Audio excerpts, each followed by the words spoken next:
Hello friends, welcome to my biology class. Today's discussion is on fertilization and development of embryo. This is in chapter 2, sexual reproduction in flowering plants for class 12.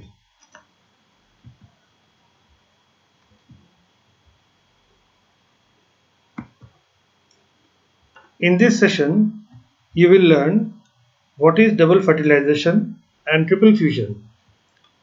You will learn the different types of endosperm formation. You will learn what happens in the ovary and the ovule after fertilization is over.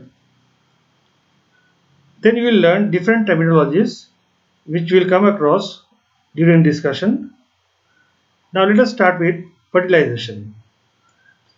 Now, as in the previous discussion, we have seen that pollination occurs.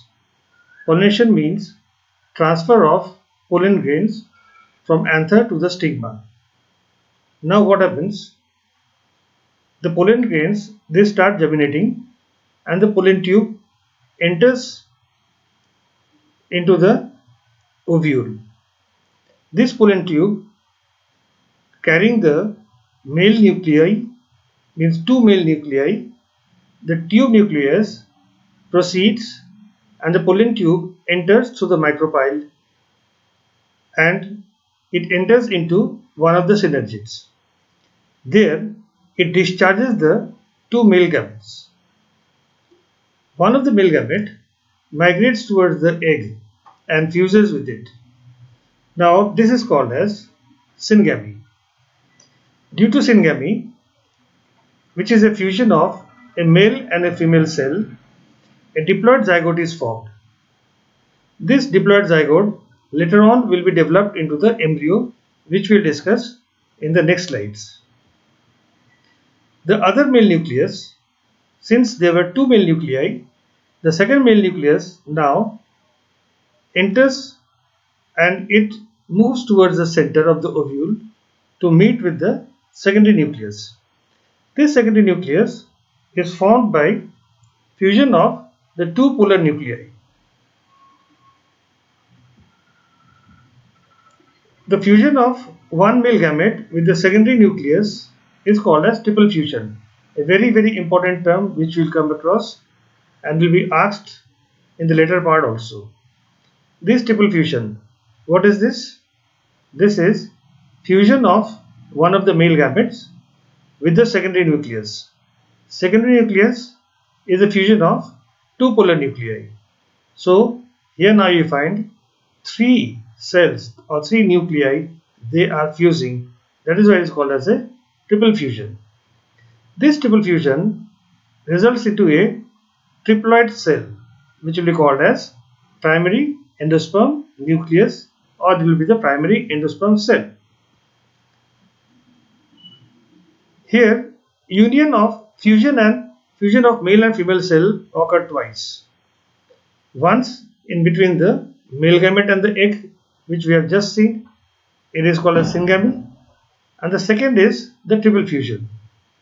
Since there are two events where male and female cells they fuse, it is called as double fertilization. You must know that double fertilization is an important characteristic feature of angiosperms only. Now we come to embryogenesis. What is embryogenesis? That is embryo development. Now embryogenesis begins just after the zygote is formed. In our previous slide we have discussed that the zygote forms by the fusion of a male gamete and the egg. Where was it located? Of course it was in the micropylar end. So embryo development also starts at the micropylar end because the zygote is located there. Normally, zygotes divide after endosperm formation begins. Means embryogenesis starts after endosperm formation has started. Why this? Because endosperm is the nutrition supply to the embryo. So they are the nutrient supplier. So they must develop first, and then the zygote develops into the embryo. The developing or the growing embryo needs nutrition which will be supplied by the endosperm. If you compare the stages of embryonic development in monocot and dicot, it is almost the same in the initial stages. Now let us understand what are the post-fertilization events. Just now we have seen that just after the fertilization takes place in the embryo sac, then certain changes occurs.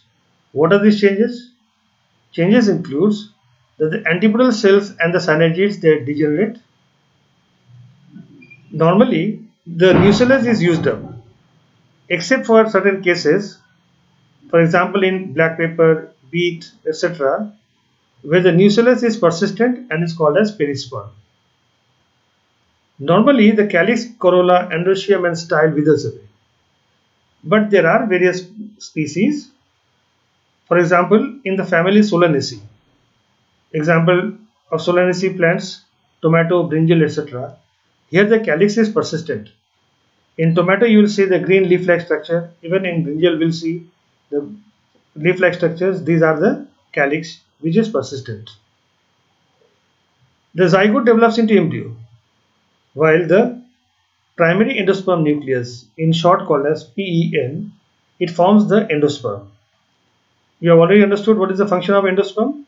That is a nutritive tissue to the growing embryo. The ovary grows into the fruit, while the ovule develops into the seed. So these are the important four post-fertilization events which we will be studying. Let us see what are the major post-fertilization events. Serially we will find number one is development of endosperm. We will study all these one by one. Number two is development of embryo. In this session, we will study only the first and second, that is development of endosperm and development of embryo. Next is formation of seed and fruit. These two will be dealt in a separate session. Right now, we will be discussing development of endosperm and development of embryo. Let's start with development of endosperm. The reason being that endosperm is required for the growth or as a nutrition supplier to the embryo. We will start a discussion with endosperm. Endosperm development precedes embryo development. We have just discussed this. And in most of the plants, endosperm is completely consumed by the growing embryo. But there are certain plants where a part of the endosperm remains. If you see the developmental stages, then we find there are three different types of endosperm development. One is free nuclear, second is cellular, and third is alluvial type. What is free nuclear type? This is the most common type of endosperm development. Here, the primary endosperm nucleus undergoes series of mitotic division and thus forms a large number of nuclei. Since the development goes on rapidly, cell wall does not form, means there is no cytokinesis. So what happens? The resultant is that a large number of nuclei are formed. These nuclei, they don't cluster, rather they are rearrange themselves along the periphery, and thus in the center a large vacuole is developed. This stage where there is a central vacuole and the nuclei are arranged along the periphery, this is called as free nuclear endosperm. However, in the later stages, these nuclei starts developing cell walls, and cell wall development starts from the peripheral nuclei and then progresses toward the center, and ultimately the free nuclear type is converted into cellular type of endosperm. All of you have seen or experienced coconut. You might be eating and drinking coconut water also. Now, in the coconut, you find there is a white portion, white solid portion. This white solid portion is the solid endosperm, which is multicellular and cellular endosperm. And the coconut water which we drink is actually free nuclear liquid endosperm. In the tender coconut, it is full of free nuclear liquid endosperm. With maturity, we find this white solid structure developing, which is the multicellular cellular endosperm. Such structures can be found in sunflower, coconut, wheat, rice, maize, etc. In all these plants, free nuclear type of endosperm development can be found. Next is cellular type. In cellular type, every nuclear division is followed by cytokinesis. So what happens? Every result into a new cell, new endosperm cell. So it is cellular right from the beginning. Petunia, Datura, these are some common examples. The third type is halovial. Halovial type is actually a combination of the other two, that is free nuclear type and the cellular type. How it occurs? The first division of the primary endosperm nucleus is followed by cell wall formation. That means the first division is cellular type. This results into two cells, a small cell at the chalaja end and a large cell towards the micropylar end. So after the first division, we have two cells, one large and one big. Further divisions in both the cells are free nuclear. So now we find there are two cells, and in both the two cells they are free nuclear endosperms developing. This free nuclear endosperm ultimately does not remain like that, rather it becomes multicellular by synthesizing cell walls around the nuclei, as we have seen in the cellular types. Such type of halovial endosperm development is found in order Halobi. Order Halobi is under the monocotyledons. With this we come to the end of endosperm development. Now let us study the stages of embryo development. The embryo development starts at the micropylar end. Why? Because the zygote is already formed there in the micropylar end. Embryo development starts after certain amount of endosperm has been formed. Now the stages, which is very important. The zygote undergoes transverse division to form two cells. A larger hypobasal cell. The larger cell is called hypobasal, which lies towards the micropylar end. And the smaller cell is called as epibasal cell or terminal cell. This lies towards the chalaja end. So first division is transverse. Transverse division causes two cells. One is hypobasal cell and another is epibasal cell. Now what happens to the two cells? The two cells start division in different pattern. Basal cell undergoes transverse division. Now as it undergoes transverse division, it forms a uniseriate cells, means a chain of cells, or it looks like a filament, and this forms a suspensor. The suspensor pushes the developing embryo into the endosperm. Why? So that the endosperm is the source of nutrition and the developing embryo is now embedded into the endosperm so that the embryo can draw the nutrition. Terminal cell of the suspensor, which is lying towards the macropyle, enlarges and is called as hosterium.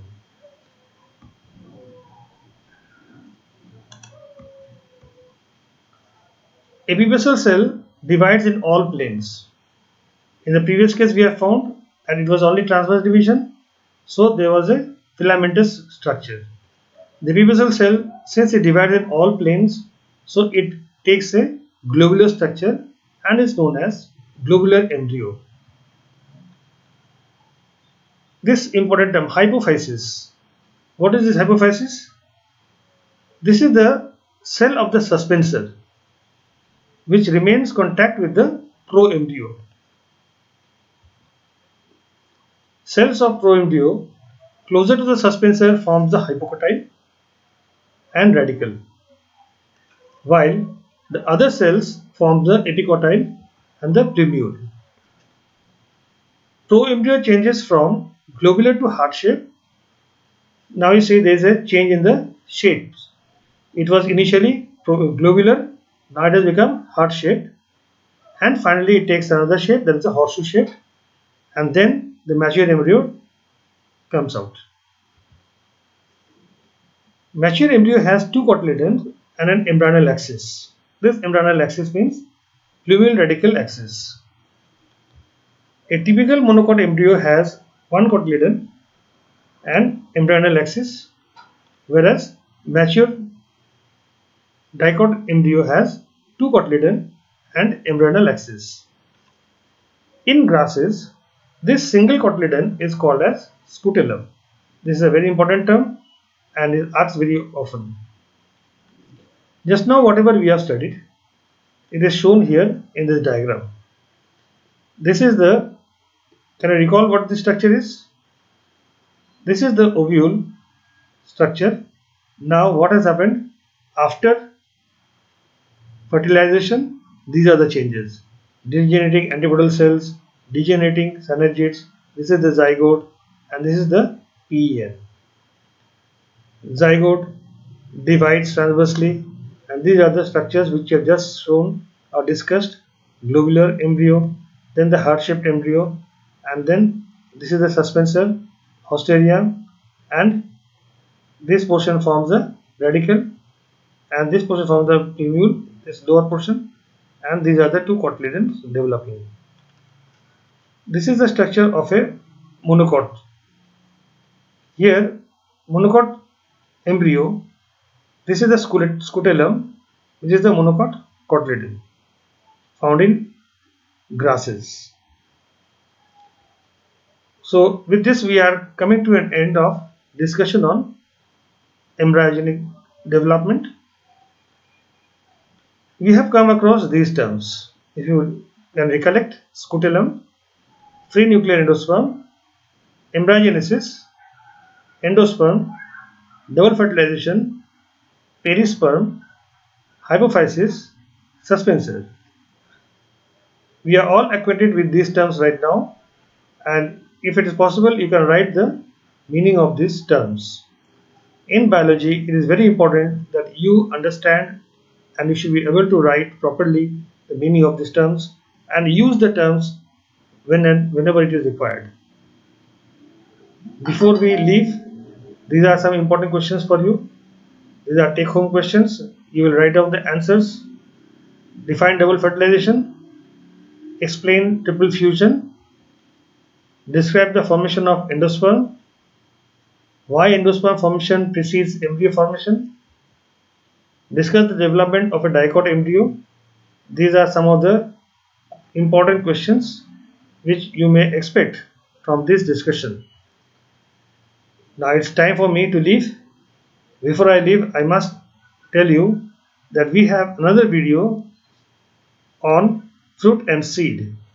In that video lecture, you will learn about fruit classification, how fruits are formed, and also the structure of the seed and other details of seeds.